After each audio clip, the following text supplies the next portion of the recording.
দ্বিতীয় বিভাগ ক্রিকেট লিগে বিতর্কিত ম্যাচের ঘটনায় লালমাটিয়া ও ফেয়ার ফাইটার্স ক্লাব আজীবন নিষিদ্ধ, খেলোয়াড় ও ম্যাচ অফিসিয়ালদের বিভিন্ন মেয়াদে শাস্তি। ডিপিএলে প্রাইম ব্যাংকের জয়রথ থামালো দোলেশ্বর, রূপগঞ্জকে 51 রানে হারিয়েছে মোহামেডান, জিতেছে আবাহনী। এএফসি কাপের নিয়ম রক্ষার ম্যাচে বুধবার সন্ধ্যায় বেঙ্গালুরুর মুখোমুখি হবে আবাহনী, নিজেদের মাঠে সেরাটা দিয়ে জয়ের আশা ঢাকার জায়ান্টদের।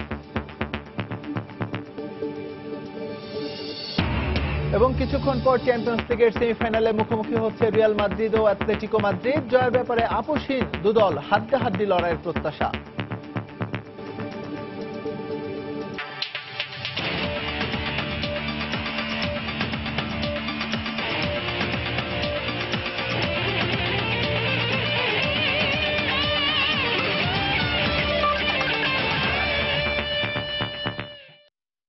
বিশ্বের নানা প্রান্তের খেলাধুলার খবর নিয়ে আমাদের নিয়মিত আয়োজন খেলার সময়, আর এই আয়োজনে আপনাদের সঙ্গে আছে আমি এস এম ইকবাল। দর্শক, বাংলাদেশের ক্রিকেট নিয়ে কথা বলতে আজ আমাদের স্টুডিওতে উপস্থিত আছেন এনটিভির ক্রীড়া সম্পাদক নাসিমুল হাসান দুদুল। দুদুল ভাই, আপনাকে স্বাগতম আমাদের স্টুডিওতে। আমরা ক্রিকেটের সমসাময়িক বিষয় নিয়ে কথা বলবো, তার আগে একটি রিপোর্ট দেখে আসি। দ্বিতীয় বিভাগ ক্রিকেট লিগে বিতর্কিত ম্যাচের ঘটনায় লালমাটিয়া ও ফেয়ার ফাইটার্স ক্লাবকে আজীবন নিষিদ্ধ করেছে বিসিবি। সেই সাথে দুই বোলার সুজন মাহমুদ ও তাসনিম হাসানকে 10 বছরের জন্য নিষিদ্ধ করেছে বোর্ড। তবে বিতর্কিত আম্পায়ারিং এর প্রতিবাদে বোলাররা এমন কাজ করলেও সেই আম্পায়ারদেরই দেয়া হয়েছে লঘুদণ্ড। বাংলাদেশের ঘরোয়া ক্রিকেটের সাথে বিতর্কিত আম্পায়ারিং জড়িত বহুদিন থেকে। অনেকের দাবি, ক্লাবগুলোর দাপটের কাছে অনেকটা অসহায় হয়েই আম্পায়াররা এমন সিদ্ধান্ত দিয়ে থাকেন। সম্প্রতি দ্বিতীয় বিভাগ ক্রিকেট লিগে আম্পায়ারদের পক্ষপাতমূলক সিদ্ধান্তের প্রতিবাদে 4 বলে 92 রান দিয়েছিল লালমাটিয়া ক্লাবের বোলার সুজন মাহমুদ। আর তা নিয়ে বিশ্ব ক্রিকেটে শুরু হয় তোলপাড়, যার তদন্ত চেয়েছিল আকসুও। একই কারণে এর 2 দিন আগে ফেয়ার ফাইটার্সের বোলার তাসনিম হাসান 1.1 ওভারে 64 রান দিয়েছিল।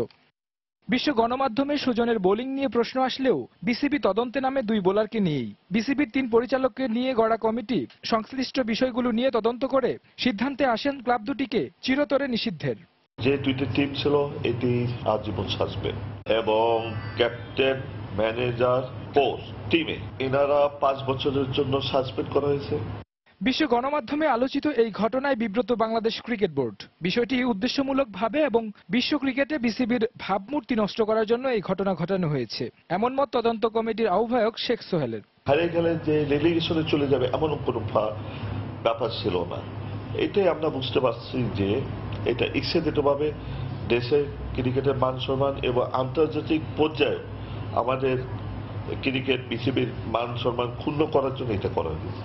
বিতর্কিত আম্পায়ারিং এর প্রতিবাদে বোলারকে দেয়া হয়েছে দৃষ্টান্তমূলক শাস্তি, কিন্তু যে আম্পায়ারিং এর প্রতিবাদে এমন কাজ করলেন বোলাররা, সেই আম্পায়াররাই অনেকটা অগোচরে পার পেয়ে যাচ্ছেন। যারা বোলার ছিলেন এরা 10 বছরের জন্য সাসপেন্ড। একটা খেলায় তারা কন্ট্রোল করতে পারেনি বলে আমরা কিন্তু 6 মাস সাসপেন্ড করছি। আমরা কিন্তু আম্পায়ারও সাথ দিইনি। ঘরোয়া ক্রিকেটে বিভিন্ন স্তরের খেলা এর আগেও প্রশ্ন উঠেছে আম্পায়ারিং নিয়ে।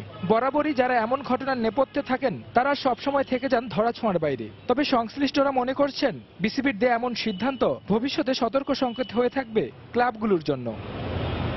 তারেক হাসান শিমুল, সময় সংবাদ, ঢাকা।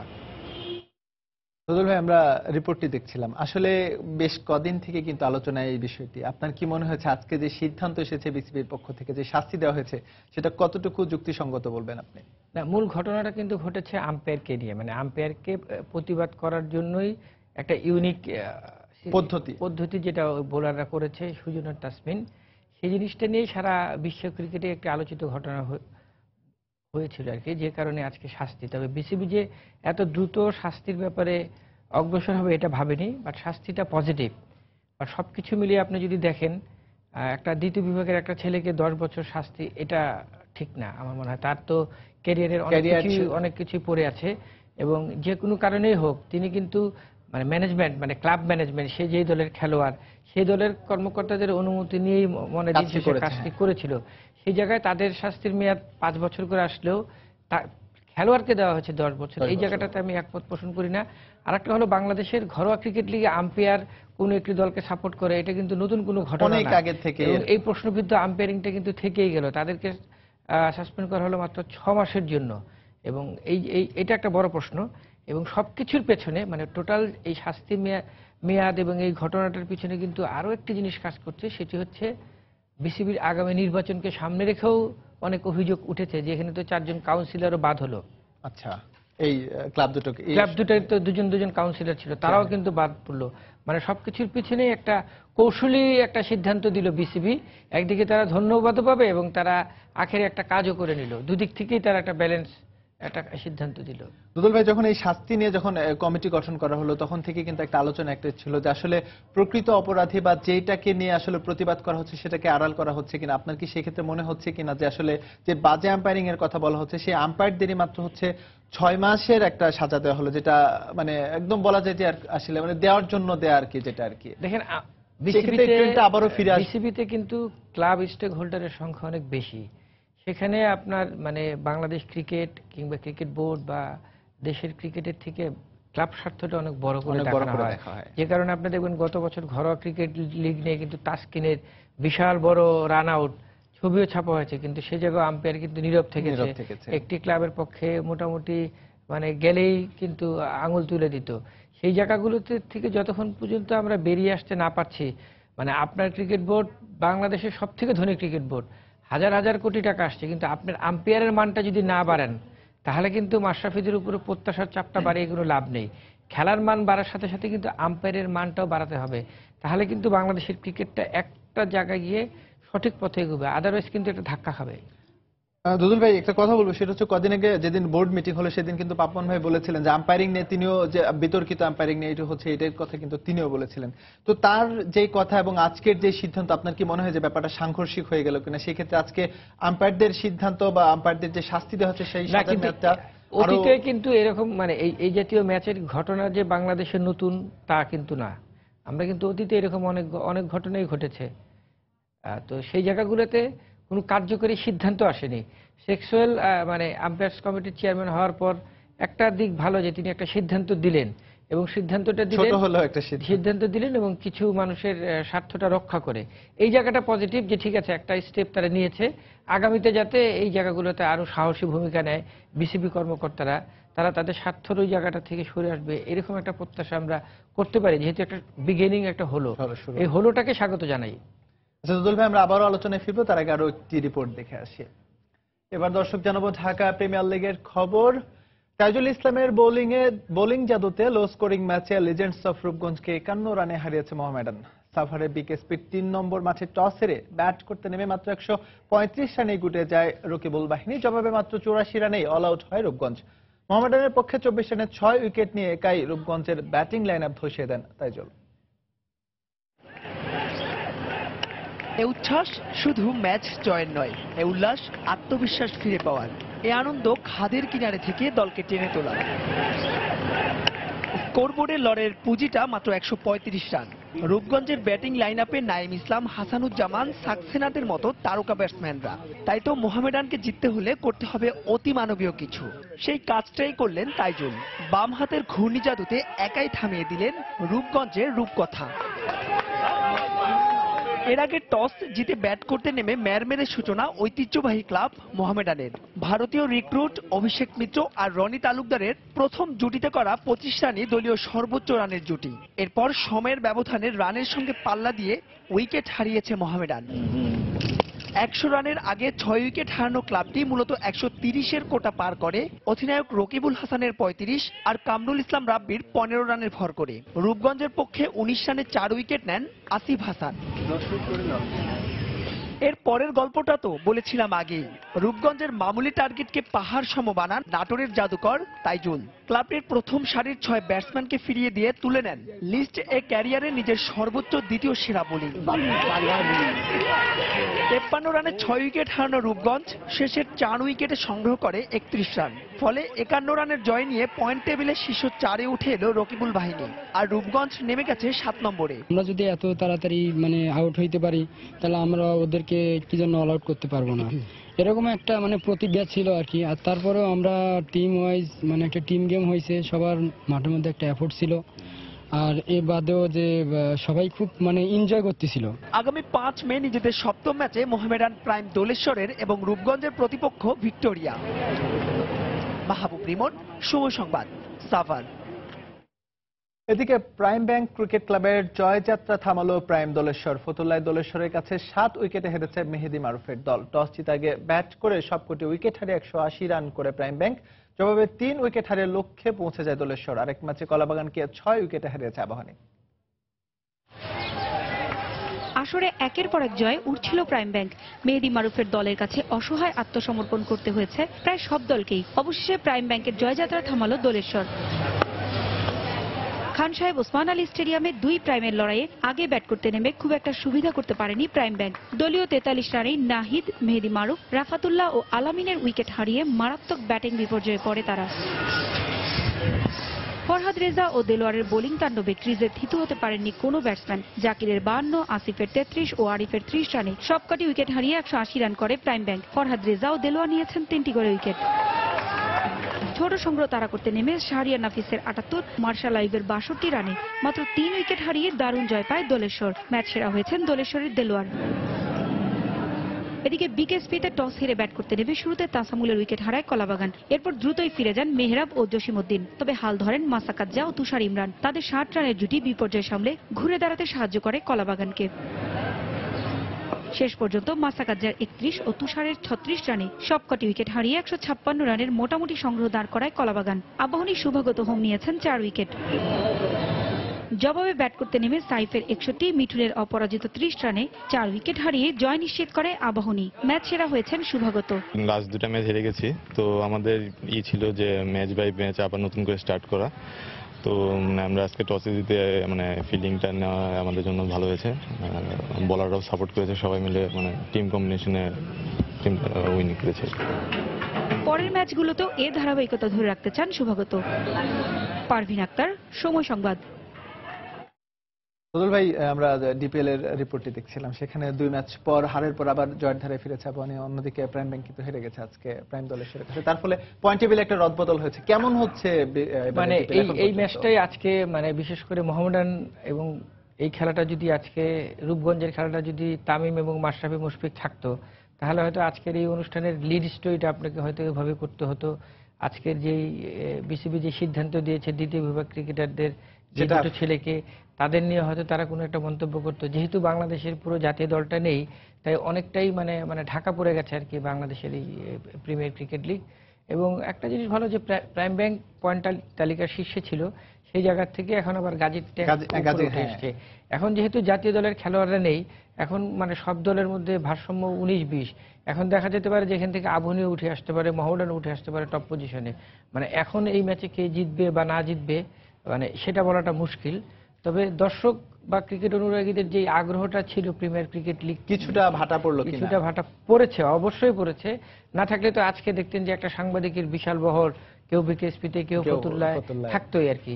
কিন্তু সেই জায়গাটাতে যেহেতু জাতীয় দলের খেলোয়াড়রা নেই, কিছুটা ভাটা আসলেই পড়েছে। আচ্ছা দুজু ভাই, একই কারণে কি বলবো কিনা যে আসলে ম্যাচগুলো লো স্কোরিং হচ্ছে? আমরা দেখলাম 180 বা 134 এরকম ম্যাচ হচ্ছে। এটা কি আসলে ন্যাশনাল টিমের আসলে ওই পার্থক্যটা কি মনে পরিলক্ষিত হচ্ছে কিনা? আসলে কয়েকটা ক্রিকেটারই অনেক বড় স্কোর করে দিচ্ছে এবং পাইপলাইনে যে ক্রিকেটার গুলো আছে তারা বড় স্কোর করতে পারছে না, এমনটা বলা যাবে না? কিনা? লো স্কোরিং ম্যাচের সাথে ক্রিকেটারদের থাকা না থাকাটার খুব একটা সম্পর্ক নেই। এই কারণে আমার কাছে মনে হচ্ছে উইকেটগুলোর কারণে হয়তো ম্যাচটা লো স্কোরিং হচ্ছে। কারণ উইকেট যদি আপনার ভালো হতো, তাহলে যদি ধরেন ব্যাটিং উইকেটই হতো, তাহলে যে ব্যাটসম্যানই খেলতে দেন সে তো রান করার সুযোগটা পেত। অতএব আমার কাছে মনে হয় যে জাতীয় দলের খেলোয়াড়রা খেললে তাদের আকর্ষণটা বাড়ে। আপনি যদি বাংলাদেশের প্রস্তুতি ম্যাচটা দেখেন, তাহলে দেখবেন যে বাংলাদেশের স্কোরটা 300-র উপরে। হ্যাঁ, তো এর আগে বাংলাদেশ তো অনেক প্রস্তুতি ম্যাচ দেশের বাইরে খেলেছে, কিন্তু এই জাতীয় টিমগুলোর বিপক্ষে 315 তো আমরা খুব একটা দেখিনি। অর্থাৎ এরা একটা পর্যায়ে চলে গেছে আর কি। তামিম বা অন্য মুশফিকরা ব্যাট হাতে নিলেই এখন তাদের ব্যাট থেকে সেঞ্চুরি আসছে। যেহেতু তারা নেই, তাদের সাথে বাংলাদেশের যারা ঘরোয়া ক্রিকেট লিগে নিয়মিত খেলোয়াড়, তাদের মধ্যে একটা পার্থক্যটা এটা একটা পরিষ্কার ফুটে উঠেছে। এইখানে আরেকটু জিনিস যোগ করে বলবো, সেটা হচ্ছে কয়দিন ধরে আলোচনা হচ্ছে যে ডিপিএল এ ভারতীয় যে ক্রিকেটারদের যে আধিপত্য বা সেটা, এটাকে আপনার মনে হচ্ছে যে আসলে স্পটলাইটটা তারা কিছুটা টেনে নিচ্ছে আসলে লোকাল ক্রিকেটাররা? না, বাংলাদেশের ঘরোয়া ফুটবল, ক্রিকেট, হকি যাই বলেন, এখানে কিন্তু বেসিক্যালি টিমের চ্যাম্পিয়নের ডোমিনেট করে কিন্তু বিদেশি ক্রিকেটাররাই। তো সেই জায়গাতে এখন ভারতীয় ক্রিকেটাররা অবভিয়াস তাদের বেসিক অনেক বাংলাদেশের থেকে ভালো, তারা ফার্স্ট ক্লাস, তাদের কাঠামো ভালো, তারা এই জায়গাতে ভালো খেলবে, এটা তো স্বাভাবিক। এবং বাংলাদেশের ক্রিকেটাররা যতটা ভালো করবে তার থেকে ওরা আমাদের থেকে এগিয়ে, তো এই জায়গাটায় তারা এগিয়ে থাকবে। এটা নিয়ে কোনো মানে এটা অতীতেও হয়েছে, এখনো ঘটবে। তবে যেমন তাইজুল আজকে 6টা উইকেট নিল, একাই মোটামুটি বলতে গেলে। এখানে তো লোকাল পারফর্মাররাই হিরো, মানে দিন শেষে তো ওরাই হিরো হলো, মানে বোথ সাইডেই থাকবে আর কি। দুদুল ভাই, আমরা আসলে এই বাংলাদেশের ক্রিকেট নিয়ে আবারও আলোচনায় ফিরবো, তার আগে আমরা ন্যাশনাল টিমের সংশ্লিষ্ট একটি রিপোর্ট দেখে আসি। বাংলাদেশ ক্রিকেট দলের হয়ে 6 কিংবা 7 নম্বর পজিশনে ব্যাটিং করে দলের টিকে থাকা অনেকটাই চ্যালেঞ্জিং। এই পজিশনে ব্যাটিং করলে ব্যক্তিগত লক্ষ্যের চেয়ে দলীয় চাহিদা বড় হয়ে ওঠে। তাই ব্যক্তিগত নয়, দলের চাহিদাকেই প্রাধান্য দেন মোসাদ্দেক হোসেন সৈকত। ইংল্যান্ড যাত্রার আগে সময় সংবাদে এমনটাই জানিয়েছেন তিনি। সেই সাথে দেশের হয়ে আইসিসি চ্যাম্পিয়ন্স ট্রফিতে দারুণ কিছু করার প্রত্যয় সৈকতের। এটা আমার কাছে অনেক বড় একটা চ্যালেঞ্জ যে আমি নাম্বার 6-7-এ ব্যাটিং করছি, যখন হয়তো ওভার অনেক সময় কম থাকে। তো ওই সময় আমার নিজের পার্সোনাল যে গোল থাকে এর থেকে বড় আমার কাছে চলে আসে যে টিমের জন্য কিছু করার। হ্যাঁ, ক্রিকেট বিশ্বে সব ব্যাটসম্যানদের জন্য কঠিন চ্যালেঞ্জ হচ্ছে 6 কিংবা 7 নম্বরে ব্যাটিং করে জাতীয় দলে টিকে থাকা। কারণ ওই পজিশনে ম্যাচের পরিস্থিতি অনুযায়ী ব্যাটিং করতে হয় ব্যাটসম্যানকে। সেক্ষেত্রে ফিনিশিং এর ভূমিকায় ম্যাচ জিতে কখনো বা নায়ক, কিংবা ব্যর্থ হলে দর্শকের চোখে কখনো বা হতে হয় খলনায়ক। দলীয় স্বার্থই বড় হয়ে ওঠে, ব্যাটসম্যানের ব্যক্তিগত লক্ষ্যটা থেকে যায় আড়ালে। এই যেমন নাসির হোসেনের জায়গায় মোসাদ্দেক সৈকত গেল 11টি ওয়ানডে এই ভূমিকায়। এক ম্যাচে তো ব্যাট করার সুযোগই পাননি। 6 নম্বরে 4 বার, 7 ও 8 নম্বর পজিশনে সৈকত ব্যাটিং করেছেন সমান 3 বার করে। অথচ ঘরোয়া ক্রিকেটে তিনি ব্যাটিং করে থাকেন পাক্কা মিডল অর্ডারে। সবাই চিন্তা করে যে সেঞ্চুরি করবে, 50 করবে, 60 করবে, এরকম। আমিও ডেফিনেটলি ওটাই চিন্তা করি অ্যাজ এ ব্যাটসম্যান হিসাবে। টিমের সিচুয়েশনের কারণে বা টিম চাইতেছে যে আমি নিচে ব্যাটিং করি, তো ওই সময়টা আসলে ইন্ডিভিজুয়াল যে গোলটা থাকে ওটা থেকে আমার কাছে এই জিনিসগুলো অনেক বড় হয়ে দাঁড়ায়। 3 ফরম্যাটের ক্রিকেটে এরই মধ্যে বাংলাদেশ জাতীয় দলের হয়ে সামর্থ্যের প্রমাণ দিয়েছেন 21 বছরের এই টকবকে তরুণ। এবার তার অগ্নিদৃষ্টি স্বপ্নিল চ্যাম্পিয়ন্স ট্রফিতে স্মরণীয় অধ্যায় রচনার। অনেক বেশি এক্সাইটেড আমি যে না, এত বড় একটা চ্যাম্পিয়ন্স ট্রফির মধ্যে একটা বড় আসরে নিজের নাম এই বাংলাদেশ টিমে আছে। তো এটা একটা বড় চ্যালেঞ্জ আমার জন্য, যে এখন আমার মানে শো করার সময় যে আমি কতটুকু মানে ভালো করতে পারবো বা সামনে, বা এখানে ভালো খেললে আমার পজিশনটা কোন জায়গাতে যাবে। তবে প্রতীক্ষায় আছেন একদিন ঠিকই প্রিয় ব্যাটিং পজিশন 4 কিংবা 5-এ সুযোগ মিলবে মোসাদ্দেক সৈকতের। লাস্ট টি20 তো আমি নাম্বার 5-এ ব্যাটিং করছি, সো এরকম অপরচুনিটি আমার যে কোনো সময় চলে আসতে পারে। হুমায়ুন কবির রোজ, সময় সংবাদ, ঢাকা। দুদুল ভাই, সৈকতের কথার প্রসঙ্গ ধরে টানলে চলে আসে হচ্ছে সামনে বাংলাদেশের চ্যাম্পিয়ন্স ট্রফি, তার আগে হচ্ছে ট্রাই নেশন একটা সিরিজ আছে। তো আসলে সবকিছু মিলে কি মনে হচ্ছে, একটা প্রস্তুতি ম্যাচে আমরা বাংলাদেশে অনেক বড় একটা রান দেখেছি। না, প্রস্তুতি ম্যাচে মুশফিকরা প্রমাণ করেছে যে তারা রানের ভিতরে আছে, ব্যাটে বলে আছে, যেটাকে বলা হয় ইনফর্ম। বিশেষ করে আমরা যেটা চাই যে তামিম এবং সৌম্যর একটা ওয়েল স্টার্ট, মানে বাংলাদেশের ওপেনিং স্টার্টটা যদি ভালো হয় তাহলে দিন শেষে আমরা স্কোরবোর্ডে বড় একটা পুঁজি দেখবো, কারণ পরের ব্যাটসম্যানদের উপরে সেই চাপটা কমে যায়। এবং ইংলিশ কন্ডিশনে ব্যাটিং করাটা কিন্তু খুবই টাফ ব্যাপার। সেই জায়গায় তারা প্রথম ম্যাচেই বুঝিয়ে দিয়েছে যে তারা ভালো কিছু করতে চায়। এবং এই সাসেক্সের এরপরে কিন্তু আপনি 12 মে থেকে আয়ারল্যান্ডে ত্রিদেশীয় সিরিজ, এবং আমরা যেটা যাবার আগে অধিনায়ক মাশরাফি বলেছিলেন যে আমরা ফেভারিট না হলেও ফেভারিট আর কি, এবং তাদের লক্ষ্য এই টুর্নামেন্টে চ্যাম্পিয়ন হওয়ার। সেই সুযোগটা যদি বাংলাদেশের বোলাররা এক্সিকিউট করতে পারে, কারণ ইংলিশ কন্ডিশনে আয়ারল্যান্ডের এই মুহূর্তে মানে আপনার বেলফাস্ট এবং ডাবলিংয়ে বাংলাদেশের যে ম্যাচগুলো আছে সেখানে কিন্তু আপনার একটা বৈরী আবহাওয়ার বিপক্ষে আপনাকে খেলতে হবে, টাফ কন্ডিশন। আর একটা জিনিস হচ্ছে যে ওইখানে যদি বোলাররা ফুল লেন্থ বল না করে, অর্থাৎ আপনি যদি বোলিং করলেন শর্ট পাস, তারা একদম মাঠের বাইরে, মানে এই কন্ডিশন আর ওই কন্ডিশনের মধ্যে ডিফারেন্সটা এই জায়গায় বলগুলো করতে এবং ফুল লেন্থ, এবং ওখানে যারা ফিল্ডিং করে ফিল্ডিং এ একটু টাফ থাকে, প্রচন্ড ঠান্ডা, বিশেষ করে যারা স্লিপে ক্যাচ ট্যাচ নেয় সেই জায়গাগুলো, এইসব জায়গাগুলোর যেটা মাশরাফি বলেছে যে মানসিক একটা মনস্তাত্ত্বিক সেই জায়গাগুলোতে যদি বাংলাদেশ ওভারকাম করতে পারে, নিশ্চয়ই আমরা আশা করব যে ত্রিদেশীয় সিরিজের একটা ভালো প্রাপ্তি নিয়ে আমরা চ্যাম্পিয়ন্স ট্রফিতে যাব। সেক্ষেত্রে কি প্লেয়ার কারা হতে পারে বা কাদের ইটা থাকতে পারে? আমরা তামিমের কথা যদি বলি, তার সেঞ্চুরি আছে, তো সবকিছু মিলে কি এটা তার উপরে থাকবে? বাংলাদেশের মানে 5-6 জন প্লেয়ার ছাড়া অলমোস্ট সবাই কিন্তু নতুন, মানে এই ইংলিশ কন্ডিশনে। তো এই জায়গায় অবভিয়াস তামিম একজন ড্যাশিং ওপেনার, তার কাছ থেকে আমরা অবভিয়াস কিছু প্রত্যাশা করব। আমি আশা করছি যে সাব্বির বা সৌম্য এরা যে ধরনের সাহসী এবং মারকুটে ব্যাটসম্যান, তারাও ভালো খেলবে। মুশফিক তো অলরেডি প্রমাণ করেছে, কারণ মুশফিকের ক্যারিয়ার শুরু হয়েছিল কিন্তু ইংল্যান্ড সফর দিয়েই, এবং প্রস্তুতি ম্যাচে তার সেঞ্চুরিও ছিল, যে কারণে ইংলিশ গণমাধ্যম তাকে নিয়ে অনেক মানে রিপোর্ট করেছিল যে সেদিন 2005 সালে তারা বলেছিল যে বাংলাদেশের সম্ভাব্য নেক্সট অধিনায়ক মুশফিকুর রহিম। তো সেদিনই তারা বুঝতে পেরেছিল যে এই ছেলেটার ভেতর কি আছে। তো আমরা আশা করব বাংলাদেশের যে টিমটা আপনি যদি কম্পেয়ার করেন, ধরেন অস্ট্রেলিয়া, নিউজিল্যান্ড কিংবা ইংল্যান্ড, এরা ভালো দল, নিঃসন্দেহে তাদের কন্ডিশনে ভালো, কিন্তু বাংলাদেশ খারাপ না। মানে বাংলাদেশকে আপনি ফেলে দেওয়ার মতন অবস্থানে নেই। আমরা মনে করি যে টাইগাররা তাদের যে সামর্থ্যটা আছে সেই জায়গাটাতে যদি খেলতে পারে, এবং এখানে আমি আবারও বলছি যে বোলারদের একটা বড় ভূমিকা আছে। বোলাররা যদি লাইন লেন্থ অনুযায়ী বলটা করতে পারে তাহলে দেখবেন যে বাংলাদেশের রেজাল্ট কিন্তু অনেক ইতিবাচক হবে। দুদুল ভাই, মাশরাফি কিন্তু প্রথম ম্যাচ খেলতে পারবেন না সাসপেনশনের জন্য, যে স্লো ওভাররেটেড, আর যে বলার নিয়ে যাওয়া হয়েছে বা যে বলাররা খেলছে না, বাংলাদেশের এবারের মতো টিম এর আগে কখনোই দেয়নি। আপনার কাছে তো অনেক অপশন আছে, আপনার কাছে তাসকিন আছে, আপনার কাছে রুবেল আছে, আপনার কাছে মুস্তাফিজ আছে, আপনার শফিউল আছে, এরকম 4টা প্লেয়ার আছে। এখান থেকে যদি মাশরাফি বলে গেছে যে আমরা 3-5 কম্বিনেশন এইরকমই যাবে, তো যদি 3টা পেসারও নেন তাহলেও তো আপনি 4 জন থেকে 3 জন অবভিয়াস বাছাই করার একটা সুযোগ পাচ্ছেন। মানে সেক্ষেত্রে মাশরাফির প্রথম ম্যাচে অনুপস্থিতিটা খুব বেশি একটা ফ্যাক্টর হবে না বলে আপনি বলছেন। আর পক্ষান্তরে যদি মুস্তাফিজের কথা বলি, কিছুটা মনে হচ্ছে ছন্দহীন এই বোলারটা কিছুদিন যাবত আমরা আইপিএল না, মুস্তাফিজ আইপিএল এ খেলছে না এই কারণে ছন্দহীন মনে করেন, বাট মুস্তাফিজ আইপিএল এর ওই টিমে যে নেট প্র্যাকটিস যেটা করছে এটা আমাদের জন্য অনেক এফেক্টিভ, কারণ ওখানে ওই অ্যাটমসফিয়ারের মধ্যে বিশ্বের সব বড় বড় বোলারদের কেন উইলিয়ামসন থেকে পাচ্ছে, সে ওইরকম ভালো ভালো প্লেয়ারকে পাচ্ছে। সুতরাং ওই জায়গায় তার বোলিংটা আমাদের জন্য খুবই কার্যকরী হবে, যে নেটে যেটা করছে। অতএব আমরা মনে করবো যে সে একটা ভালো প্রস্তুতি নিয়েই টিমের সাথে যোগ দিচ্ছে আর কি। দুদুল ভাই, ছোট করে জানতে চাবো সেটা হচ্ছে যে আমরা শ্রীলঙ্কা সফরে একটা জিনিস দেখলাম যে লোয়ার অর্ডার বা লোয়ার মিডল অর্ডার যেটা বলে, সৈকত একটু আগে বলছিলেন যে 7-8 নম্বরে ব্যাটিং করে একটা দলকে একটা পজিটিভ বা ইতিবাচক একটা জায়গায় নিয়ে যাওয়া আমরা দেখেছিও, কিন্তু শততম টেস্টেও সেটা দেখেছি, ওয়ানডেতেও আমরা দেখেছি।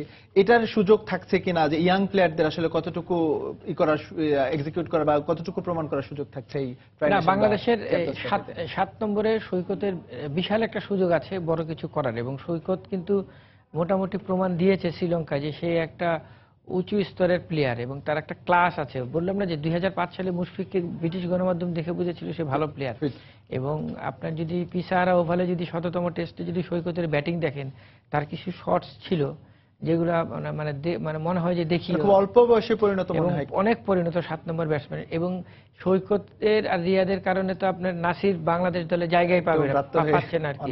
একটা অবশ্য তার একটা ভালো দিক যে তার দল গাজী ট্যাঙ্ক এই মুহূর্তে প্রিমিয়ার লিগে ভালো অবস্থানে। তো সবকিছু মিলে ছোট করে বলবেন যে প্রত্যাশা কি থাকবে ট্রাইনেশন এবং এরপর হচ্ছে চ্যাম্পিয়ন্স ট্রফি, একদম ছোট করে। আমরা বাংলাদেশের আমরা একটা উন্নয়নশীল দেশ হিসেবে বাংলাদেশের যত কিছু আনন্দ আসে সব খেলা দিয়ে আসে। আমরা আমাদের টাইগারদের কাছে অনেক কিছু প্রত্যাশা করব যে তারা এই টুর্নামেন্টে তাদের সেরাটা প্রমাণ করুক। অ্যাটলিস্ট আমরা যে একটা সেরা দল সেই জিনিসটা তারা প্রমাণ করুক। একটা সময় আমরা মনে করতাম যে আমরা ওদের সাথে ভালো খেললেই ভালো, একটু ভালো খেললেই ভালো, কিন্তু এখন তারা সেটা প্রমাণ হয় না। এখন আমরা মাঠে নামি জয়ের জন্য, অর্থাৎ প্রতিপক্ষ যখন মাঠে নামছে তখন তারা শতভাগ নিশ্চিত হতে পারছে না যে এই ম্যাচটা তারা আজকে জিতবে। কারণ বাংলাদেশের যদি আপনি বোলিং ভেরিয়েশনটা দেখেন, আপনার ব্যাটিং, বোলিং, পেস, স্পিন এবং ব্যাটিং 3টা ডিপার্টমেন্টেই কিন্তু বাংলাদেশ বিশ্বমানের একটা কম্বিনেশন নিয়ে আসছেন। এবং এই দল বিশ্বের যে কোনো আমাদের যারা 3 প্রতিপক্ষ, ইংল্যান্ড বলেন, অস্ট্রেলিয়া বলেন, নিউজিল্যান্ড বলেন, আমরা যে কোনো সময় তাদেরকে হারাতে পারি। এবং আমরা আমাদের 16 কোটি মানুষ তাকিয়ে থাকবো টাইগারদের দিকে। টাইগাররা আমাদেরকে সেরকম সাফল্যের গল্পই শোনাবে ইংল্যান্ডের মাটিতে, সেটা কার্ডিফ হোক, ওভাল হোক, বা পরবর্তীতে যদি এডবাস্টনের সুযোগ হয় সেখানেও। তো আমাদেরও প্রত্যাশা থাকবে তেমনই। ধন্যবাদ দুদুল ভাই আমাদের স্টুডিওতে এসে সময় দেওয়ার জন্য। আপনাকে ধন্যবাদ। এবার জানাবো উয়েফা চ্যাম্পিয়ন্স লিগের খবর। এই মৌসুমের প্রথম সেমিফাইনালে মুখোমুখি হচ্ছে 2 নগর প্রতিদ্বন্দ্বী রিয়াল মাদ্রিদ ও অ্যাটলেটিকো মাদ্রিদ, যেখানে অ্যাটলেটিকোর কাছে ম্যাচটি প্রতিশোধের মঞ্চ। অন্যদিকে চ্যাম্পিয়ন্স লিগের প্রথম দল হিসেবে শিরোপা ধরে রাখার চ্যালেঞ্জ রিয়ালের সামনে সান্তিয়াগো বার্নাব্যুতে। দুদলের ম্যাচটি শুরু হবে আজ বাংলাদেশ সময় রাত 1:15টায়। এক শহরের 2 ক্লাব, 2 দলের 2 স্টেডিয়াম, সান্তিয়াগো বার্নাব্যু ও ভিসেন্তে ক্যালডেরনের দূরত্বটা 6 কিলোমিটারের মধ্যে। অথচ 2 দলের সমর্থকদের মধ্যে ফুটবলীয় লড়াই ছড়ায় আলাদা উন্মাদনা। তাদের কাছে রিয়াল অ্যাটলেটিকো দ্বৈরথ মানেই ফুটবল রোমাঞ্চের সর্বোচ্চ প্রাপ্তি। 2 দলের মুখোমুখি দেখা 214 বার। জয়ের হিসেবে মাদ্রিদিস্তানদের ধারে কাছেও নেই রোজি ব্লাঙ্কোরা। রিয়ালের 109 জয়ের বিপরীতে অ্যাটলেটিকো জিতেছে প্রায় অর্ধেক, অর্থাৎ 54 ম্যাচে। বাকি 52টি ম্যাচ হয়েছে ড্র। আর চ্যাম্পিয়ন্স লিগে এখন পর্যন্ত 7 বারের দেখায় 4 হারের বিপরীতে 1 জয় অ্যাটলেটিকোর। ব্যক্তিগত অর্জনেও এগিয়ে রিয়াল, সর্বোচ্চ 18টি গোল করেছেন ক্লাবের গোল মেশিন ক্রিশ্চিয়ানো রোনালদো। আর এই ম্যাচ দিয়ে দু দলের চতুর্থ সর্বোচ্চ 35তম মাদ্রিদ ডার্বিতে নামছেন রিয়াল অধিনায়ক সার্জিও রামোস। এই ম্যাচের আগে মাদ্রিদের কাছে অনুপ্রেরণা হতে পারে দলটির সাম্প্রতিক পারফরমেন্স। নিজেদের শেষ 5 ম্যাচের 4টিতেই জয় পেয়েছে জিদান শিষ্যরা। এছাড়া চ্যাম্পিয়ন্স লিগের শেষ 14 ম্যাচও অপরাজিত তার দল। তাই তো কোয়ার্টার ফাইনালের ফরমেশন 4-3-1-2-এই খেলবে লস ব্লাঙ্কোসরা। মূল একাদশে ফিরছেন হামেস ও টনি ক্রুজ। এদিকে লিসবনে যা হয়নি সান সিরোতে, এবার তা হবে তো সান্তিয়াগো বার্নাব্যুতে। প্রশ্নটা প্রশ্নাতীত ভাবে আসছে অ্যাটলেটিকোর দিকে। আগের 2 ফাইনালে হারের শোধ নেওয়ার যথেষ্ট গোলাবারুদি মজুদ আছে সিমিওনের হাতে। ফিট গাবি, গ্রিজম্যান, কোকের সামর্থ্য নিয়ে কোনো প্রশ্ন নেই। তবে রোজি ব্লাঙ্কোদের কাছে আশার আলো ফিলিপ লুইস আর গামেরোর সাম্প্রতিক ফর্ম। সে সঙ্গে যে পরিসংখ্যান পিছিয়ে রেখেছে অ্যাটলেটিকোকে, সে পরিসংখ্যানই আবার আশার আলো দেখাচ্ছে তাদের। মাদ্রিদের বিপক্ষে খেলা শেষ 5 ম্যাচে 1 হারের বিপরীতে সমান সংখ্যক জয় ও ড্র রয়েছে ক্লাবটির। তার উপর সান্তিয়াগো বার্নাব্যুতে 2012-13 মৌসুমের পর অ্যাটলেটিকোকে হারাতেই পারেনি রিয়াল। তাই তো জমজমাট এক ফুটবল শৈলীর অপেক্ষায় পুরো বিশ্ব। মাহবুব রিমন, সময় সংবাদ। এদিকে মাঠের লড়াইয়ের আগে জমে উঠেছে দু দলের কোচের কথার লড়াইও, যেখানে প্রতিপক্ষকে সমীহ করলেও নিজের ক্লাবকে এগিয়ে রাখছেন রিয়াল বস জিনেদিন জিদান। অন্যদিকে পরিসংখ্যানে পিছিয়ে থাকলেও অ্যাটলেটিকো মাদ্রিদ কোচ দিয়েগো সিমিওনের বাজি নিজ দলের পক্ষেই। অন্য সব টুর্নামেন্ট থেকে চ্যাম্পিয়ন্স লিগের সেমিফাইনাল বলেই খেলোয়াড়দের মাঝে আলাদা আত্মবিশ্বাস কাজ করছে। প্রথম লেগের ম্যাচ আমাদের ঘরের মাঠে, তাই পুরো 90 মিনিট আক্রমণাত্মক ফুটবল খেলে পরিষ্কার জয় নিয়ে দ্বিতীয় লেগে এগিয়ে থাকায় আমাদের লক্ষ্য। প্রতিপক্ষ রিয়াল ভালো দল, তবে আমার ছেলেরাও জানে কিভাবে জিততে হয়। আগের 2 আসরে হতাশ হতে হলেও এবার অ্যাটলেটিকোর সমর্থকরা আশা করছি হতাশ হবে না। খেলার সময় আরো থাকছে টি-20-র নতুন র্যাঙ্কিং এ শীর্ষস্থান ধরে রেখেছে নিউজিল্যান্ড, অপরিবর্তিত 10ম স্থানে আছে বাংলাদেশ। এবার জানাবো এফসি কাপের খবর। নিয়ম রক্ষার ম্যাচে বেঙ্গালুরু এফসির বিপক্ষে মাঠে নামছে আবাহনী লিমিটেড। গ্রুপ পর্বের 3 ম্যাচ হেরে আসর থেকে বিদায় তাদের অনেকটাই নিশ্চিত। তারপরে এই ম্যাচে ভালো খেলে অন্তত একটি জয় তুলে নিতে চায় আকাশী নীল জার্সিধারীরা। অন্যদিকে ঘরের মাঠে আবাহনীকে শক্ত প্রতিপক্ষ মানল অভিন্ন লক্ষ্য ভারতের ক্লাবটির। বঙ্গবন্ধু জাতীয় স্টেডিয়ামে ম্যাচটি শুরু হবে বুধবার সন্ধ্যা 6:10। এএফসি কাপ নামটা আবাহনীর কাছে বিষের মতোই তেতো হওয়ার কথা, কেননা গ্রুপ পর্বের প্রথম 3 ম্যাচ হেরে আসর থেকে তাদের বিদায়টা যে অনেকটাই নিশ্চিত। তারপরও চলছে আকাশী নীল জার্সিধারীদের ফেরার লড়াই, যে লড়াইতে আসরে একটি মাত্র সান্ত্বনার জয়ের জন্য। টুর্নামেন্টের পথে অবশ্য অমসৃণ করেছে তারা নিজেরাই। ঘরের মাঠে মালদ্বীপের মাঝে এফসির বিপক্ষে হারের পর কলকাতায় গিয়েও সে গেরো খুলতে পারেনি দ্রাগো মামিচের শিষ্যরা। আর বেঙ্গালুরু এফসির বিপক্ষে শেষ ম্যাচ হারে সব সম্ভাবনায় শেষ করে আবাহনী। তাই এই ম্যাচটি তাদের কাছে এখন নিয়ম রক্ষার। আমাদের পক্ষে টুর্নামেন্টে ফেরা সম্ভব নয়, তারপরও জয়টা আমাদের ভীষণ প্রয়োজন। এই ম্যাচ জিতে আমরা সামনের মৌসুমের জন্য অনুপ্রেরণা নিতে চাই। বেঙ্গালুরু কঠিন প্রতিপক্ষ, তবে চেষ্টা করলে ওদেরও হারানো সম্ভব। আমরা চেষ্টা করব যে আমাদের বেস্টটা দিয়ে অন্তত কালকে ম্যাচটা জেতার জন্য। রেসে থেকে চলে গেছি, বাট আমাদের সামনে যে ঘরোয়া যে ফেডারেশন কাপ, এটার দিকে আমাদের ফোকাসটা একটু বেশি। পয়েন্ট টেবিলের হিসেব নিকেশে পুরো বিপরীত অবস্থানে বেঙ্গালুরু এফসি। 3 ম্যাচের সবকটিতে জয় নিয়ে তারা আছে এই গ্রুপের শীর্ষে। তবে দ্বিতীয় স্থানে থেকে মাঝে এফসি ঘাড়ে শ্বাস ফেলায় এই ম্যাচে নির্ভর থাকার কোনো সুযোগ নেই দ্য ব্লুজদের। আমরা জয় প্রত্যাশা করছি, তবে এটা সহজ হবে না। ঘরের মাঠে আবাহনী শক্ত প্রতিপক্ষই হওয়ার কথা, তবে আমাদেরও কোনো উপায় নেই। পরের পর্ব নিশ্চিত করতে হবে, তাই প্রতিটি ম্যাচই সমান গুরুত্বের। বয়সের নবীন হলেও অল্প সময়ে নিজেদের জাত চিনিয়েছে বেঙ্গালুরু। এফসি কাপের গেল আসরে রানার্স আপ হয়ে যার বড় প্রমাণ ভারতীয় ক্লাবটি দিয়েছে ইতোমধ্যেই। এস এম ইকবাল, সময় সংবাদ, ঢাকা। টি-20-র নতুন র্যাঙ্কিং এর শীর্ষস্থান ধরে রেখেছে নিউজিল্যান্ড, অপরিবর্তিত 10ম স্থানে রয়েছে বাংলাদেশ।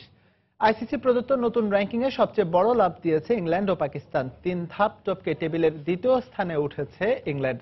সাথে থাকা পাকিস্তান উঠে এসেছে টেবিলের 3য় স্থানে, তবে 6 পয়েন্ট হারিয়ে 1 ধাপ অবনমনে 5 নম্বরে দক্ষিণ আফ্রিকা। অন্যদিকে বাংলাদেশের চেয়ে 1 ধাপ উপরে 9 থাকা আফগানিস্তানের সঙ্গে টাইগারদের ব্যবধান বেড়েছে। অপরিবর্তিত 10ম স্থানে রয়েছে বাংলাদেশ। 2020 সালে অস্ট্রেলিয়ায় টি-20 বিশ্বকাপকে সামনে রেখে র্যাঙ্কিং ধরে রাখা সব দলের জন্য খুবই গুরুত্বপূর্ণ। কেননা স্বাগতিক অস্ট্রেলিয়া ও শীর্ষে থাকা 9টি দল সরাসরি খেলবে প্রথম রাউন্ড। বাকি 8টি দলকে অংশ নিতে হবে বাছাই পর্ব উতরাতে।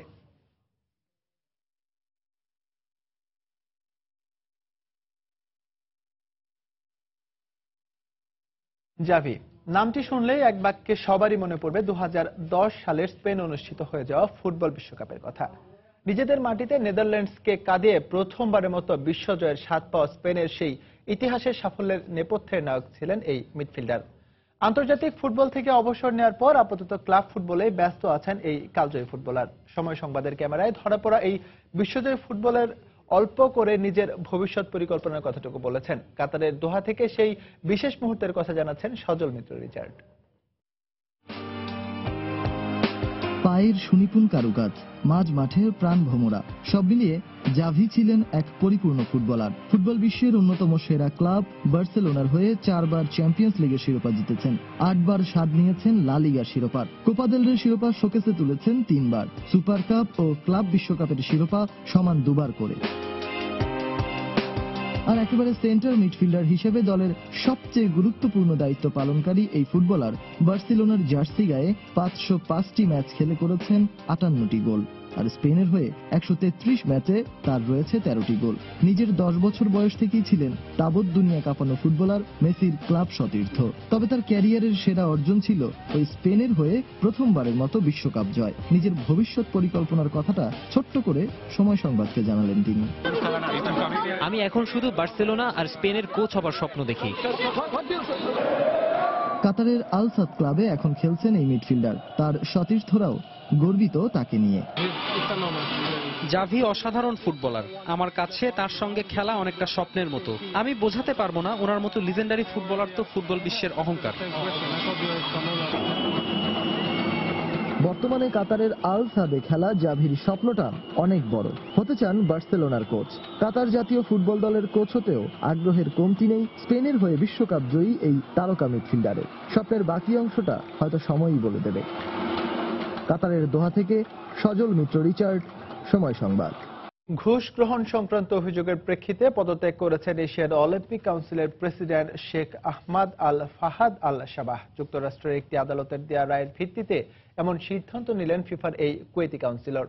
শনিবার একটি বিবৃতিতে কোন রকম আর্থিক দুর্নীতিতে জড়িত নন দাবি করেন আহমাদ আল ফাহাদ। একদিন পর যুক্তরাষ্ট্রের আদালত ফিফার তদন্ত কমিটির সদস্য রিচার্ড লাওয়ের জমা দেওয়া দুর্নীতির প্রমাণাদি এশিয়ান অলিম্পিক অ্যাসোসিয়েশন কর্তৃপক্ষকে সরবরাহ করে। এর প্রেক্ষিতে ফুটবল সংক্রান্ত সব ধরনের কার্যক্রম থেকে অব্যাহতির সিদ্ধান্ত নিলেন এই ফুটবল সংগঠক। তিনি দীর্ঘদিন ফিফার নির্বাহী কমিটির সদস্য ও এশিয়ান অলিম্পিক কাউন্সিলের সভাপতি হিসেবে দীর্ঘদিন দায়িত্ব পালন করেছেন। ফিফার সভাপতি জিয়ান্নি ইনফ্যান্তিনো তার দায়িত্ব ছেড়ে দেয় তাকে ধন্যবাদ জানান।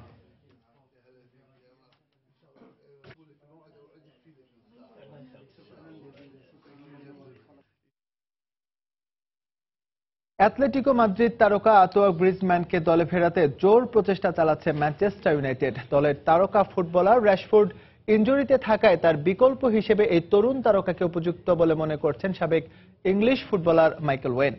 রেড ডেভিলদের তারকা ফুটবলার জলাতান ইব্রাহিমোভিচ গুরুতর ইনজুরির কারণে মাঠের বাইরে দীর্ঘদিন। তার পরিবর্তে দলের হাল ধরে ভালোভাবেই দায়িত্ব পালন করে যাচ্ছিলেন র্যাশফোর্ড। তবে ইনজুরিতে দলের বাইরে থাকায় তার বিকল্প হিসেবে গ্রিজম্যানকে উপযুক্ত ভাবছেন মাত্র 21 বছর বয়সে ব্যালন ডিওর পুরস্কার জেতা এই তারকা। তবে তার জন্য ইংলিশ জায়ান্টদের বড় অঙ্কের অর্থ গুনতে হবে বলেও মনে করেন তিনি। ম্যানচেস্টার ইউনাইটেড তারকা জলাতান ইব্রাহিমোভিচের হাঁটুর ইনজুরির অস্ত্রোপচারের সফল হয়েছে। 9 মাস সময়ের মধ্যে পুরোপুরি সুস্থ হয়ে তিনি মাঠে ফিরতে পারবেন বলে জানিয়েছেন ইব্রাহিমোভিচের মুখপাত্র মিনো রায়োলা। গেল কদিন আগে ইউরোপা লিগের ম্যাচে হাঁটুতে গুরুতর আঘাত পেয়ে স্ট্রেচারে করে মাঠ ছেড়েছিলেন তিনি। এরপর চিকিৎসকরা জানিয়েছিলেন আঘাত বেশ গুরুতর, ফলে মাঠে ফেরা নিয়ে অনিশ্চয়তা ছিল 35 বছর বয়সী সুইডিশ এই তারকা ফুটবলারের। তবে সফল অস্ত্রোপচারের পর তার অবস্থা বেশ ভালো বলে জানান চিকিৎসক। ঘোড়দৌড় কম বেশি সবারই পছন্দ। সেই ঘোড়দৌড় যদি এমন কোন ঘোড়ায় অংশ নেয় যার এক চোখই নেই, কেমন হতো ব্যাপারটা? হ্যাঁ দর্শক, এমনই ঘটনা ঘটতে যাচ্ছে যুক্তরাষ্ট্রের কেন্টাকিতে। এক চোখের বিস্ময়কর এই ঘোড়ার দৌড়ের খবর নিতে আমাদের এবারের প্রতিবেদন। প্যাচ নামটি যেমন অদ্ভুত, তার কাজটিও অদ্ভুত। বলছি যুক্তরাষ্ট্রের এক বিস্ময়কর ঘোড়ার গল্প, যার বাম চোখ গেল বছরে ইনফেকশনের কারণে তুলে নেওয়ার সিদ্ধান্ত নেয় তার প্রশিক্ষক। তারপর থেকেই এক চোখে জীবন সংগ্রাম শুরু প্যাচের। প্যাচ সবার কাছেই অনেক পরিচিত। এটা যদিও একটা দুঃখজনক ঘটনা যে মাত্র 2 বছর বয়সে প্যাচ ওর একটি চোখ হারিয়েছে। তবে এটা বলবো, প্যাচ অনেক প্রফেশনাল এবং অনেক ঠান্ডা মেজাজের, আর ও একেবারেই সরল স্বভাবের। এছাড়া প্যাচকে প্রশিক্ষণ দেওয়া অনেক সহজ। শুধু জীবন সংগ্রাম বললে ভুল বলা হবে। এক চোখ নিয়েই এবার কেনটাকি ডার্বিতে তৃতীয়বারের মতো শিরোপা জিতে 37 বছরের নতুন ইতিহাস গড়ল প্যাচ। তবে আগের দুবার 2 চোখ নিয়ে কেনটাকি ডার্বিতে অংশ নেয় এক চোখের অধিকারী এই ঘোড়া। এখন আমার চিন্তা ওকে নিয়েই, কিভাবে প্যাচ এক চোখ দিয়ে ওর বাকিটা জীবন কাটাবে। তবে তার দ্রুতগামিতায় যে কোনো প্রভাব পড়েনি তা তো দেখতেই পারছেন। ফারজানা মুমু, সময় সংবাদ। এ পর্যায়ে খেলার সময় শীর্ষ সংবাদগুলো জানিয়ে দেব আরেকবার। দ্বিতীয় বিভাগ ক্রিকেট লিগে বিতর্কিত ম্যাচের ঘটনায় লালমাটিয়া ও ফেয়ার ফাইটার্স ক্লাব আজীবন নিষিদ্ধ। খেলোয়াড় ও ম্যাচ অফিসিয়ালদের বিভিন্ন মেয়াদে শাস্তি। জিপিএলে প্রাইম ব্যাংকের জয়রথ থামালো দোলেশ্বর। রূপগঞ্জকে 51 রানে হারিয়েছে মোহামেডান, জিতেছে আবাহনী। এএফসি কাপের নিয়ম রক্ষার ম্যাচে বুধবার সন্ধ্যায় বেঙ্গালুরুর মুখোমুখি হবে আবাহনী। নিজের মাঠে সেরাটা দিয়ে জয়ের আশা ঢাকার জায়ান্টদের। এবং কিছুক্ষণ পর চ্যাম্পিয়ন্স লিগের সেমিফাইনালে মুখোমুখি হচ্ছে রিয়াল মাদ্রিদ ও অ্যাটলেটিকো মাদ্রিদ। জয়ের ব্যাপারে আপোষহীন দুদল, হাড্ডাহাড্ডি লড়াইয়ের প্রত্যাশা। দর্শক, এই ছিল খেলার সময়ের এখনকার আয়োজনে। যে কোনো খবর পেতে ভিজিট করুন সময় নিউজ.টিভি। আর খেলা জগতের সব খবর, সর্বশেষ খবর জানতে সঙ্গে থাকুন সময়।